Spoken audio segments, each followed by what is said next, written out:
నమస్కారం. ముఖ్యంగా ఈరోజు ఏదైతే కోమటిరెడ్డి వెంకటరెడ్డి గారు ఢిల్లీలో మాట్లాడిన విధానాన్ని కార్యకర్తల మనోభావాలు దెబ్బతీసే విధంగా ఉన్నాయి.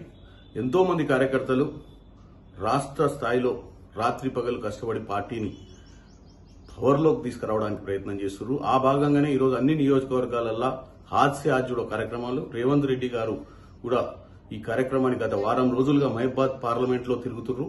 ఇక్కడ ప్రతి నియోజకవర్గంలో ప్రజలు బ్రహ్మరథం పడుతున్నారు. ఆయన కార్యక్రమానికి ప్రజలు ఈ రోజు కాంగ్రెస్ వైపు చూస్తున్నారు. ప్రజలు కాంగ్రెస్ ని ప్రత్యామ్నాయంగా చూస్తున్నారు. ఇటువంటి సమయంలో మీలాంటి సీనియర్ నాయకులు ఏదైతే అలయన్స్ ల గురించి మాట్లాడటం అంటే, ఇక్కడున్న కార్యకర్తలు గత కొన్ని తెలంగాణ ఇచ్చి కూడా గత కొన్ని 9 సంవత్సరాలుగా ఇబ్బందుల పాలై పోరాటం చేస్తున్న కార్యకర్తల మనోభావాలను దెబ్బతీసే విధంగా ఉన్నాయి. మీరు దయచేసి ఇలాంటి స్టేట్మెంట్లు ఇవ్వద్దు. ఇలాంటి స్టేట్మెంట్లు ఇవ్వడం వల్ల పార్టీ నిర్వీర్యం అవుతుంది. కార్యకర్తల మనోబలాన్ని దెబ్బతీసిన వాళ్ళు అవుతారు.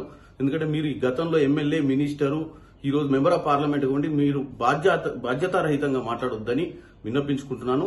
అలాగే ఈ రోజు కార్యకర్తలందరికీ రాష్ట్ర వ్యాప్తంగా చెప్తున్నాను, మనం ఇవన్నీ పట్టించుకోవద్దు.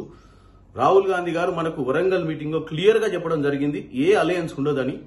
సో ఈ మధ్యన ఎవరైనా మాట్లాడే మాటలు మీరు సీరియస్ గా తీసుకోవద్దు. అలాగే మీరు ప్రజలలోకి వెళ్లి ఈ విషయాన్ని తేట తెల్లం చేయాల్సిన అవసరం ఉందని విన్నపించుకుంటూ